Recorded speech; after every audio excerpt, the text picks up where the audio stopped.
Hello and welcome back to my channel. Today I'm going to share a simple Christmas centerpiece that you can easily make to put on your coffee table for Christmas time.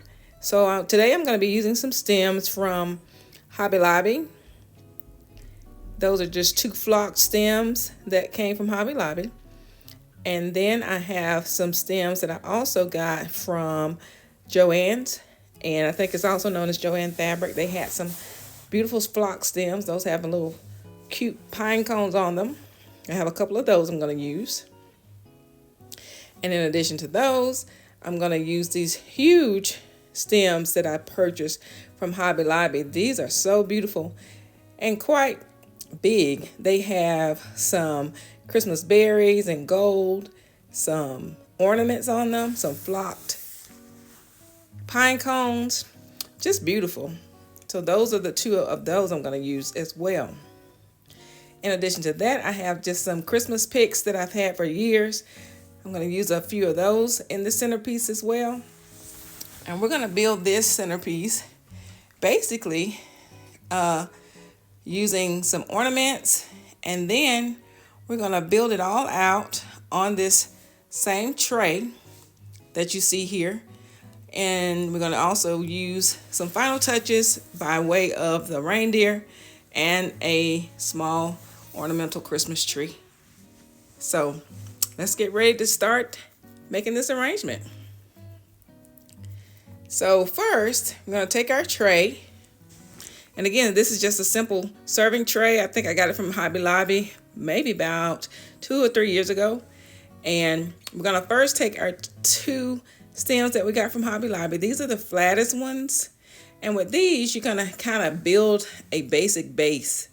So I'm just going to crisscross those to make a base across the length of the tray. And now I'm going to come in with the next set of stems. These are the flocked ones with the little pine cones on them that I got from Joann's. I have 3 of those. So they will be building upon the flat ones to complete the base. And the goal here is to try to cover as much space as possible so that you won't have a lot of the tray showing. Now for the main event, which is these big beautiful stems from Hobby Lobby. I'm just going to crisscross them across the top and try to get that big brown stem in between the greenery of the other stems, so as to try to camouflage it best we can. And just picking up and rearranging to get that stem covered so that we can hide as much of it as possible. And then after we get as much of that covered, we'll grab the second one and we'll repeat for the other side.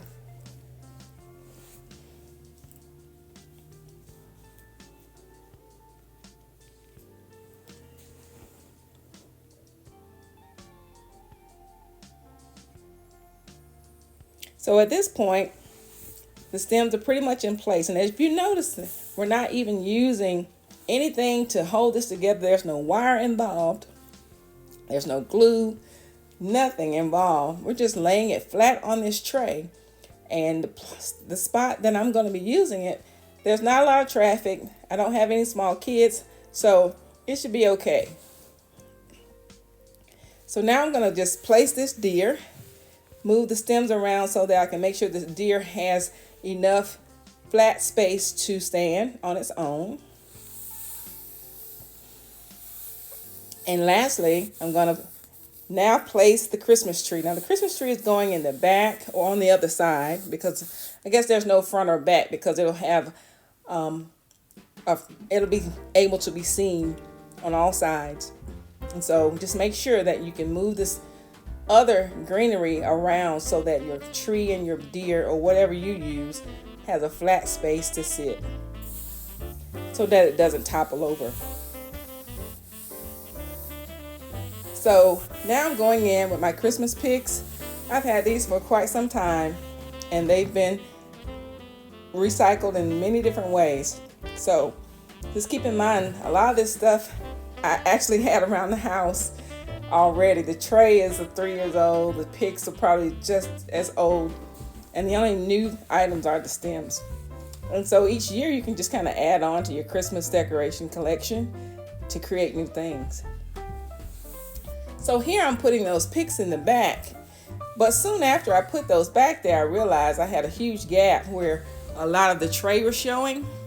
So in the next few portions of the video, I'm going to attempt to rectify that by finding some more greenery that I had lying around the house to fill that empty space.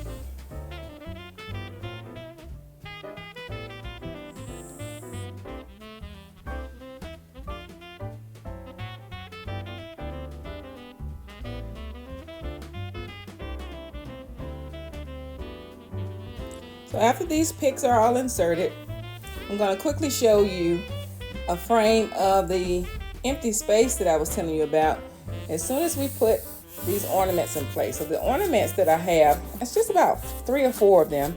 I'm simply putting those over the top of the areas where the stems of those, the dark stems are exposed. These are simply to kind of camouflage so that my aesthetics are much more better than just having that wide open.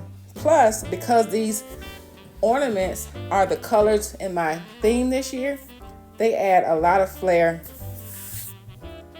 to this tabletop item.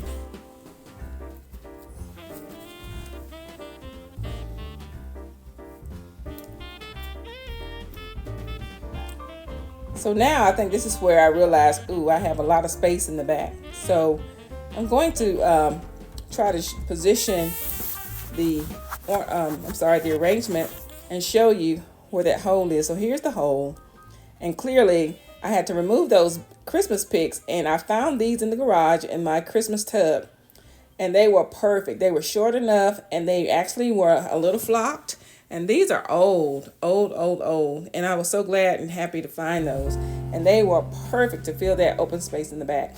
So now for the grand finale, here I am lighting my Pottery Barn ornament candle, which smells awesome, by the way. It really makes your home smell like Christmas.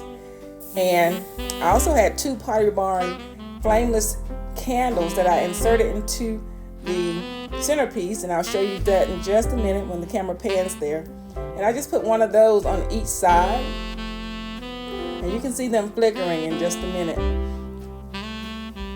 But I think it turned out beautiful. And again, there's no glue, no tape, no wire. It's just all flat on the coffee table. And here are just some steel picks so you can see how that turned out.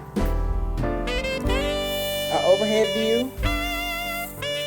Again, just something really simple. Probably took less than 10 minutes to make. But just something that I thought I would share with you in case you wanted to do that as well.